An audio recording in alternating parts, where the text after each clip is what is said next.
Good morning, welcome back to my YouTube channel. So ಇವತ್ತು ಇಲ್ಲಿ ಶುಕ್ರವಾರ ನಾನು ಡೈಲಿ ಬ್ಲಾಗ್ ಮಾಡ್ತಾ ಇದ್ದೀನಿ. ನಮ್ಮ ಪ್ರಿಷಾ ಬೇಬಿಗೆ ಇವತ್ತು ಫ್ರೈಡೇ. ಸೊ ಆಲ್ರೆಡಿ ರೆಡಿ ಆಗಿದ್ದಾಳೆ. ಅವಳಂತೂ ಫ್ರೈಡೇ ಬಂದರೆ ಆಚೆ ಕರ್ಕೊಂಡು ಹೋಗೋದು ಪಾರ್ಕಿಗೆಲ್ಲ ಆಲ್ಮೋಸ್ಟ್ ಎವ್ರಿ ಡೇ ಟ್ರೈ ಮಾಡ್ತೀವಿ. ಬಟ್ ಫ್ರೈಡೇ ಅಂತೂ ಮ್ಯಾಕ್ಸ್ ನಾವು ಆಚೆನೇ ಇರೋದು ಜಾಸ್ತಿ. ಸೊ ಇವಾಗ ಇನ್ನೇನು ಕ್ಲೈಮೇಟ್ ಬೇಗನೆ ಸ್ವಿಚ್ ಆಗಿಬಿಡುತ್ತೆ, ವಿಂಟರಿಗೆ ಟರ್ನ್ ಆಗ್ತಾ ಇದೆ. ಅದಕ್ಕೆ ಆದಷ್ಟು ಪಾರ್ಕ್ಸ್ ಅದೆಲ್ಲ ಹೋಗ್ತಾ ಇರ್ತೀವಿ. ಇವಾಗ ಇಲ್ಲಿ ಟೈಮ್ ಬಂದು ಮಧ್ಯಾಹ್ನ 12 ಗಂಟೆ ಆಗಿದೆ. ಈಗ ಎಲ್ಲರೂ ಫ್ರೆಶ್ ಅಪ್ ಆದ್ವಿ. ಪ್ರಿಷಾಗೂ ಕೂಡ ಆಲ್ರೆಡಿ ಅವಳದು ಮಾರ್ನಿಂಗ್ ಸ್ನಾನ ಹಾಕಿಬಿಟ್ಟು ಅವಳ ಒಂದು ಬ್ರೇಕ್ಫಾಸ್ಟ್ ಕೂಡ ತಿಂದ್ಬಿಟ್ಟು ಇವಾಗ ರಿಲ್ಯಾಕ್ಸ್ ಆಗ್ತಿದ್ದಾಳೆ. ನನ್ನ ಜೊತೆಗೆ ನೋಡಿ ನಾನು ಏನೇನೋ ಇಲ್ಲಿ ಐಟಮ್ಸ್ ಇಡ್ತಾ ಇರ್ತೀನಿ. ನನ್ನ ಮೇಕಪ್ ಐಟಮ್ಸ್ ಎಲ್ಲ ತೊಗೊಂಡು ಇವಾಗಂತೂ ಫುಲ್ ಎಲ್ಲ ಇಲ್ಲೆಲ್ಲ ನೀವು ನೋಡಿದ್ರೆ ನನ್ನ ಬೆಡ್ ಮೇಲೆ ಫುಲ್ ಮೇಕಪ್ ಐಟಮ್ಸೇ ಇದೆ. ನೆನ್ನೆ ಸ್ವಲ್ಪ ಕೆಲವೊಂದೆಲ್ಲ ನಾರ್ಸ್ ಬ್ರ್ಯಾಂಡಲ್ಲಿ ಎಲ್ಲ ಶಾಪಿಂಗ್ ಮಾಡ್ಕೊಂಡ್ಬಂದೆ. ಸೊ ಅವೆಲ್ಲನೂ ಇಲ್ಲ ಇಟ್ಟಿದೆ, ನೋಡೋಣ ಅಂತ ಎಲ್ಲ ಚೆಕ್ ಮಾಡ್ತಾ ಇದೆ. ಬಟ್ ಎಲ್ಲನೂ ಒಂದೊಂದು ದಿಕ್ಕಿಗೆ ಒಂದೊಂದು ಹೋಗ್ಬಿಟ್ಟಿದೆ. ಇವತ್ತು ಬನ್ನಿ ಒಂದೊಳ್ಳೆ ರೆಸಿಪಿ ತೋರಿಸ್ಕೊಡ್ತೀನಿ. ಹಾಗೆ ನಾನು ನಿಮಗೆ ಈ ಒಂದು ಟಾಯ್ನ ಇಂಟ್ರಡ್ಯೂಸ್ ಮಾಡಿಸೋಣ ಅಂದ್ಕೊಂಡೆ. ಇದು LCD ರೈಟಿಂಗ್ ಟ್ಯಾಬ್ಲೆಟ್. ಇದು ತುಂಬಾ ಚೆನ್ನಾಗಿದೆ. ಇದು ಅಮೆಝಾನಲ್ಲಿ ಈ ಥರ ತುಂಬಾ ಆಪ್ಷನ್ ಇತ್ತು. ಬಟ್ ಅದರಲ್ಲಿ ನಾನು ಈ ಒಂದು ಪ್ಯಾಡ್ನ ಆರ್ಡರ್ ಮಾಡಿಕೊಂಡೆ. ಕೆಳಗಡೆ ಲಿಂಕ್ ಕೊಟ್ಟಿರ್ತೀನಿ. ಸೊ ಇದು ಯಾವುದೇ ಥರ ಪ್ರಮೋಷನ್ ಅಲ್ಲ, ನಾನು ಜಸ್ಟ್ ಪ್ರಿಷಾಗೆ ಬೈ ಮಾಡಿದ್ದು ನಂಗೆ ಯೂಸ್ಫುಲ್ ಅನ್ನಿಸ್ತು, ಹಾಗಾಗಿ ನಿಮ್ಗೆ ತೋರಿಸ್ತಾ ಇದ್ದೀನಿ. ಸ್ಟಾರ್ಟಿಂಗು ಪ್ರಿಷಾಗೆ ಕ್ರಯಾನ್ಸ್ ಹಾಗೆ ದೊಡ್ಡ ಶೀಟ್ ಎಲ್ಲ ಕೊಟ್ಬಿಟ್ಟು ಟ್ರೈ ಮಾಡ್ತಾ ಇದ್ದೆ, ಸುಮ್ಮನೆ ಹಾಗೆ ಗೀಜ್ಲಿ ಅಂತ, ಅವಳಿಗೂ ಟೈಮ್ ಪಾಸ್ ಆಗೋ ಥರ ಅನ್ನೋ ಒಂಥರ ಆಕ್ಟಿವಿಟಿ ಆಗುತ್ತೆ ಅಂತ. ಬಟ್ ಅದು ಅವಳು ಕ್ರಯಾನ್ಸ್ ಎಲ್ಲ ತಗೊಂಡು ನೆಲದ ಮೇಲೆ ಅದೆಲ್ಲ ಬರಿತಾ ಇದ್ಲು. ಸೊ ಅವಾಗ ನನಗೆ ಗೊತ್ತಾಯ್ತು, ಅಂದರೆ ಗೋಡೆ ಮೇಲೆಲ್ಲ ಬರ್ದಿರ್ತಾರೆ ಮಕ್ಕಳು, ಆ ಥರ ಎಲ್ಲ ತುಂಬಾ ಜಾಸ್ತಿ ಇದಾಗ್ತಿರುತ್ತಲ್ವ. ಬಟ್ ರೈಟ್ನೂ ಅದನ್ನು ಅವಾಯ್ಡ್ ಮಾಡೋದಕ್ಕೆ ಈ ಒಂದು ಟ್ಯಾಬ್ಲೆಟ್ನ ಆರ್ಡ್ರ್ ಮಾಡಿದ್ದೆ. ಇದು ತುಂಬಾ ಯೂಸ್ಫುಲ್ ಅನ್ನಿಸ್ತು ನನಗೆ. ಸೊ ಇದು ಹೇಗೆ ಅಂತಂದರೆ ಈ ಥರ ಪೆನ್ ಕೊಟ್ಟಿರ್ತಾರೆ ನೋಡಿ, ಇದರಲ್ಲಿ ನಾವು ಈ ರೀತಿಯಾಗಿ ಅಕ್ಷರಗಳಾಗಲಿ ಅಥವಾ ಮಗುಗೆ ಸುಮ್ಮನೆ ಗ್ರಿಪ್ ಬರೋ ಥರ ಇದು ಚಿಕ್ಕದಾಗೂ ಇದೆ. ಸೊ ಅವರಿಗೆ ಇಟ್ಕೊಳೋದಕ್ಕೂ ಕಲಿಯೋದಕ್ಕೂ ಹೀಗೆಲ್ಲ ಗೀಜೋದು ಎಲ್ಲ ನೀವು ಲಾಸ್ಟ್ ವಿಡಿಯೋದಲ್ಲಿ ನೋಡಿದ್ದೀರಾ. ಅವಳು ಫುಲ್ ಹೀಗೆ ಮಾಡ್ತಿರ್ತಾಳೆ ಸುಮ್ಮನೆ. ಸೊ ಸ್ಟಾರ್ಟಿಂಗ್ ಅವಳಿಗೆ ಒಂದು ಪ್ರಾಕ್ಟೀಸ್ ಆಗೋ ಥರ ಇದು ತುಂಬಾ ಹೆಲ್ಪ್ ಮಾಡುತ್ತೆ ಅನ್ನಿಸ್ತು. ಇದನ್ನು ಮತ್ತೆ ಫ್ರೆಶ್ ಸ್ಕ್ರೀನ್ ಬೇಕಂದರೆ ಈ ಒಂದು ಬಟನ್ ಪ್ರೆಸ್ ಮಾಡಿದರೆ ಸಾಕು, ಮತ್ತೆ ಫ್ರೆಶ್ ಸ್ಕ್ರೀನ್ ಆಗುತ್ತೆ.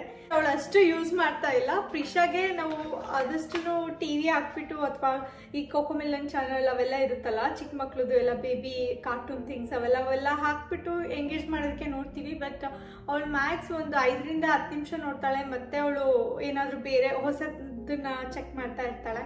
ಹಾಗಾಗಿ ಈ ಥರ ಎಲ್ಲ ಕೆಲವೊಂದನ್ನ ಚೆಕ್ ಮಾಡಿಬಿಟ್ಟು ಈ ಥರ ಎಲ್ಲ ಆರ್ಡ್ರ್ ಮಾಡ್ತಾ ಇದ್ದೀನಿ. ಆದಷ್ಟು ನಾನು ಪ್ರಿಷಾಗೆ ಯಾವುದೇ ಥರ ಟಾಯ್ಸ್ ಎಲ್ಲ ನಾನು ಬೈ ಮಾಡೋದಕ್ಕೆ ಹೋಗ್ತಾ ಇಲ್ಲ. ಯಾಕೆಂದರೆ ನಾವು ಆಲ್ರೆಡಿ ಗಿಫ್ಟ್ ಬಂದಿರೋದಾಗಿರ್ಬೋದು ಅಥವಾ ನಾನು ಕೆಲವೊಂದು ತೊಗೊಂಡಿದ್ದು ಕೂಡ ಯೂಸ್ ಮಾಡ್ತಾನೆ ಇಲ್ಲ. ಸೊ ಕೆಲವೊಂದು ಟಾಯ್ಸ್ ತೋರಿಸ್ತೀನಿ. ನೀವು ನನ್ನ ಪ್ರಕಾರ ನಿಮ್ಮ ಮನೇಲಿ ಎಷ್ಟು ಟಾಯ್ಸ್ ಇಟ್ಟಿದ್ದೀರಾ ನಿಮ್ಮ ಮಗುಗೆ ಅಂತ ಕಮೆಂಟ್ ಮಾಡಿ ತಿಳಿಸಿ. ನೀವೇನು ನೋಡ್ತಾ ಇದ್ದೀರಾ ನೋಡಿ ಟಾಯ್ಸ್ ಅಲ್ಲಿದೆ ನೋಡಿ TV ಹತ್ರ, ಒಂದು ನಿಮಿಷ. ಸೊ ನೋಡಿ ಅಷ್ಟೇ ನಮ್ಮ ಮನೆಯಲ್ಲಿ ಪ್ರಿಷಾಗೆ ಟಾಯ್ಸ್ ಇರೋದು. ಅದು ಆಲ್ಮೋಸ್ಟ್ ಸೊ ಒಂಥರ ತುಂಬಾ ಕಮ್ಮಿ ಅಂತ ಹೇಳ್ಬೋದು, ಒಂದು 3-4 ಇದೆ ಅಷ್ಟೇ. ಅದು ಬಿಟ್ಟರೆ ನಾವು ಯಾವುದೇ ಟಾಯ್ ಥರ ತೊಗೊಳೋದಕ್ಕೆ ಹೋಗಿಲ್ಲ. ಯಾಕೆಂದರೆ ಲಾಸ್ಟ್ ಎಲ್ಲ ನಾನು ಎಷ್ಟು ಟ್ರೈ ಮಾಡಿದ್ರು ಅವಳಿಗೆ ಹೊಸ ಥರದ್ದು ಟಾಯ್ಸ್ ಎಲ್ಲ ಕೊಟ್ಟರು ಕೂಡ ಅವಳು 1 ಅವರ್ ಅಷ್ಟೇ ನೋಡ್ತಾಳೆ. ಇಲ್ಲಾಂದರೆ ಒಂದು 5 ನಿಮಿಷನೂ ಕೆಲವೊಂದು ಸಲ ಜಸ್ಟ್ ಹಾಗೆ ನೋಡ್ತಾಳೆ. ಆಮೇಲೆ ಅದನ್ನು ಬಿಟ್ಬಿಟ್ಟು ಮತ್ತೆ ಹೊಸ ಥರ ಹುಡುಕ್ತಾ ಇರ್ತಾಳೆ. ಅವಳಿಗೆ ನಮ್ಮ ಕಿಚನಲ್ಲಿರೋ ಬೆಸ್ಟ್ ಏನೇನು ಟೂಲ್ಸ್ ಇದೆಯೋ ಅದೇನೇ ಅವರಿಗೆ ಬೆಸ್ಟ್ ಒಂಥರ ಟಾಯ್ಸ್ ಥರ, ಪ್ಲೇಟ್, ಸ್ಪೂನ್ ಆ ಥರದನ್ನೆಲ್ಲ ತೊಗೊಂಡು ಆಟ ಆಡ್ತಾ ಇರ್ತಾಳೆ. ಸೊ ಹಾಗಾಗಿ ನಾನು ಟಾಯ್ಸ್ ಮೇಲೆ ಏನು ಇನ್ವೆಸ್ಟ್ ಮಾಡಿಲ್ಲ. ಬಟ್ ಈ ಥರ ಏನಾದರೂ ಅವಳಿಗೆ ಯೂಸ್ಫುಲ್ ಆಗೋ ಥರ ಬರೆಯೋ ಥರ ಅಥವಾ ಜಸ್ಟ್ ಹಾಗೆ ಏನಾದರೂ ನೋಡೋ ಥರ ಫ್ಲ್ಯಾಶ್ ಕಾರ್ಡ್ಸ್ ಆಗಿರ್ಬೋದು, ಆ ಥರ ಅದನ್ನು ನಾನು ಅವಳಿಗೆ ಸದ್ಯಕ್ಕೆ ತಗೊಳ್ತಾ ಇರೋದು. ಇಲ್ಲಿ ನೋಡಿ ಒಂದು ಕಿಚನ್ ಸೆಟ್, ಒಂದು ಪ್ಯಾನ್ ನನ್ನ ಕಿಚನಲ್ಲೇ ಇದೆ. ಸೊ ಇಲ್ಲಿ ಏನೇನು ಬೇಕೋ ವೆಜ್ಜಿ ಬರ್ಗರ್ ಮಾಡೋದಕ್ಕೆ ಎಲ್ಲ ರೆಡಿ ಮಾಡಿ ಇಟ್ಬಿಟ್ಟಿದ್ದೀನಿ ಕಟ್ ಮಾಡಿ. ಯಾಕೆಂದರೆ ಚಂದ ಬಂದಾಗ ಸೊ ಬೇಗ ಕ್ವಿಕ್ಕಾಗೇ ಮಾಡ್ಕೋಬೋದು ಅಂತ.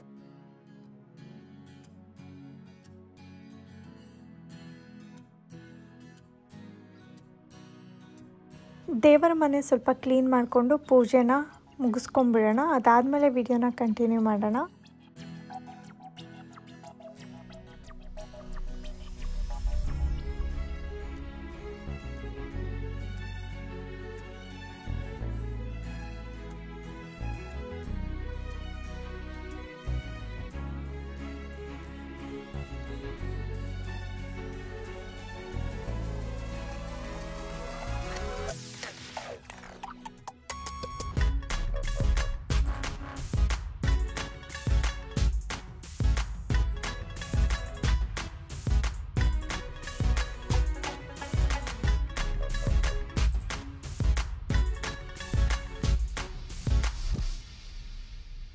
ನಾನಿವತ್ತು ವೆಜಿಟೇಬಲ್ ಬರ್ಗರ್ ಮಾಡೋದಕ್ಕೆ ಎಲ್ಲಾನು ರೆಡಿ ಮಾಡಿ ಇಟ್ಕೊಂಡ್ಬಿಟ್ಟಿದ್ದೀನಿ.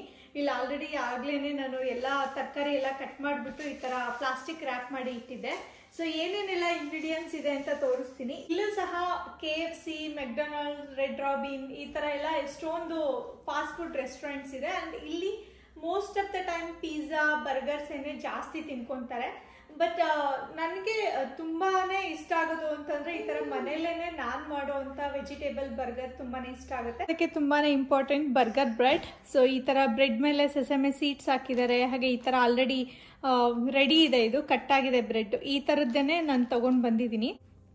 ಹಾಗೆ ವೆಜಿಟೇಬಲ್ ಪ್ಯಾಟಿ ಬಂದು ಇದರಲ್ಲೂ ಹುಡ್ಕೋದು ತುಂಬಾ ಡಿಫಿಕಲ್ಟ್ ಅನಿಸುತ್ತೆ. ಅದರಲ್ಲಿ ನನಗೆ ತುಂಬ ಇಷ್ಟ ಆಗಿರೋದು ಅಂತಂದರೆ ಮಾರ್ನಿಂಗ್ ಸ್ಟಾರ್ ಫಾರ್ಮ್ಸ್ ಅವ್ರದ್ದು ಗಾರ್ಡನ್ ವೆಜ್ಜಿ ಬರ್ಗರ್ಸ್ ಅಂತ. ಸೊ ಇದು ಪ್ಯಾಟಿ 4 ಇರುತ್ತೆ ಇದರಲ್ಲಿ. ಇದನ್ನು ಜಸ್ಟ್ ಬಿಸಿ ಮಾಡ್ಕೋಬೇಕು ಅಷ್ಟೇ ನಾನು. ಸೊ ಒಂದು 2 ನಿಮಿಷ ಬಿಸಿ ಮಾಡಿಕೊಂಡ್ರೆ ಇದು ರೆಡಿ ಆಗಿಬಿಡುತ್ತೆ. ಚೀಸ್, ಇಲ್ಲಿ ಚೀಸ್ ಸ್ಲೈಸ್ ಇದೆ. ಈ ಥರ ಆಲ್ರೆಡಿ ರೆಡಿ ಇರೋವಂಥ ಸ್ಲೈಸ್ನ ತೊಗೊಂಬಂದಿದ್ದೀನಿ. ಪೆಪ್ಪರ್ ಜಾಕ್ ಚೆನ್ನಾಗಿರುತ್ತೆ, ಸತಿಲಮುಕ್ ಬ್ರ್ಯಾಂಡ್. ಸಾಸ್ ಅಂತ ಬಂದರೆ ಇಲ್ಲಿ olive garden ranch ತೊಗೊಂಬಂದಿದ್ದೀನಿ. Usually ಮಯೋ use ಮಾಡ್ತೀವಿ ಆ್ಯಂಡ್ ನಾನು ರ್ಯಾಂಚ್ ಕೂಡ ಹಾಕ್ತೀನಿ. ಟೇಸ್ಟ್ ತುಂಬ ಚೆನ್ನಾಗಿರುತ್ತೆ.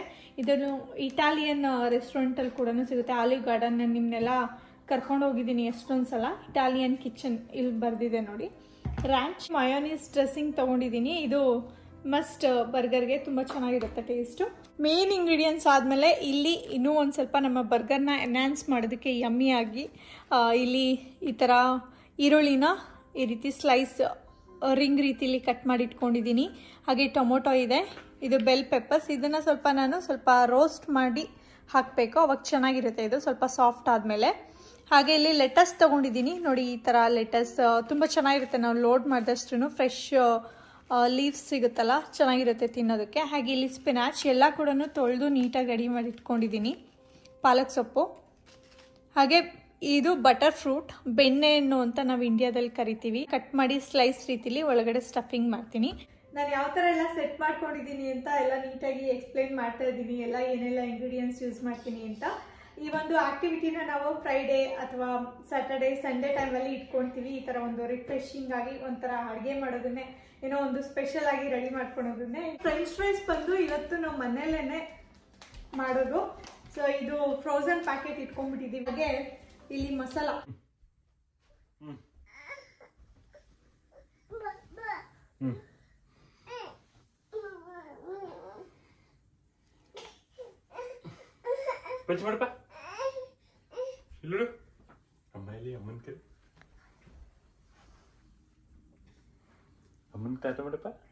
ಬರ್ಗರ್ ಬರ್ಗರ್ ನಡಿ ಹೋಗೋಣ. Run Prisha run.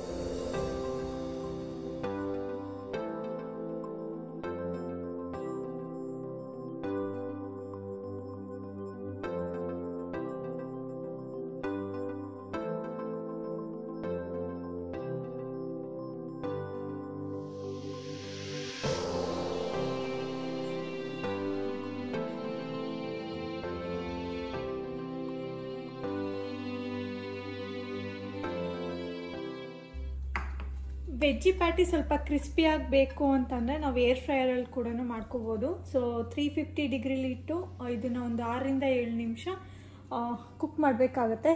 ಇದು ಕ್ರಿಸ್ಪಿಯಾಗಿ ಆಗುತ್ತೆ. ಅವಕಾಡೋ ಆಯಿಲ್ನ ಫ್ರೈ ಮಾಡಿಬಿಟ್ಟು ಒಂದು 6ರಿಂದ 7 ನಿಮಿಷ ಇದನ್ನು ಕುಕ್ ಮಾಡೋಣ. ಎಲ್ಲನೂ ಪ್ರಿಪ್ರೇಷನ್ ಮಾಡ್ಕೊಂಡಿದ್ದಾಯಿತು. ಇವಾಗ ಫ್ರೆಂಚ್ ಫ್ರೈಸ್ ಕೂಡ ರೆಡಿ ಆಗ್ತಾಯಿದೆ. ಸೊ ಅಷ್ಟರಲ್ಲಿ ನಾನು ಈ ಬರ್ಗರ್ನ ಬಿಲ್ಡ್ ಮಾಡಿಬಿಡ್ತೀನಿ ಬನ್ನಿ. ಸೊ ಮಯೋ ಹಾಕ್ತಾಯಿದ್ದೀನಿ, ಚೀಸ್ ಹಾಗೆ ಎಲ್ಲ ವೆಜಿಟೇಬಲ್ಸು ಎಲ್ಲ ಹಾಕ್ಬಿಟ್ಟು ಸ್ಟಫ್ ಮಾಡ್ತೀನಿ. ಆ್ಯಂಡ್ ತುಂಬ ಯಮ್ಮಿಯಾಗಿರುತ್ತೆ. ನಾವೇ ಮನೇಲಿ ಮಾಡ್ಕೊಳೋದ್ರಿಂದ ನಮಗೆ ಏನು ಇಷ್ಟನೋ ಅದು ಐಟಮ್ನ ಜಾಸ್ತಿ ಹಾಕ್ಕೋಬೋದು ಸ್ಟಫಿಂಗಲ್ಲಿ. ಇದು ತುಂಬ ಟೇಸ್ಟಿಯಾಗಿ ಬರುತ್ತೆ.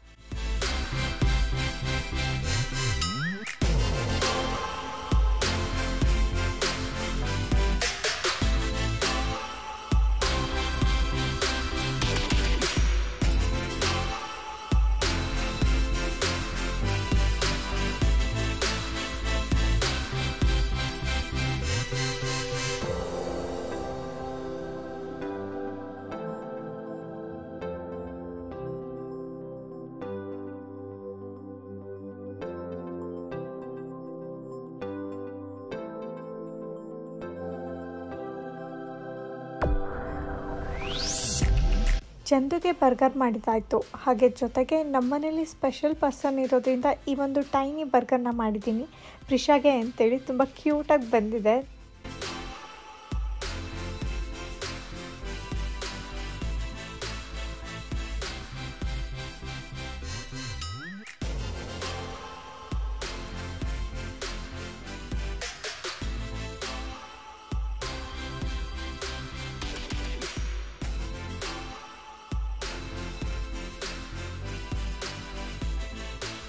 ಇವತ್ತಿನ ವಿಡಿಯೋ ನೀವೆಲ್ಲರೂ ಎಂಜಾಯ್ ಮಾಡಿದ್ದೀರಾ ಅಂತ ಅಂದ್ಕೊತೀನಿ. ನಾನು ನಿಮ್ಮನ್ನು ನೆಕ್ಸ್ಟ್ ವಿಡಿಯೋದಲ್ಲಿ ಮತ್ತೆ ಮೀಟ್ ಮಾಡ್ತೀನಿ. ಅಲ್ಲಿವರೆಗೂ ಎಲ್ಲ ಹ್ಯಾಪಿಯಾಗಿರಿ, ಸೇಫ್ ಆಗಿರಿ. Love you guys. ಬಾಯ್.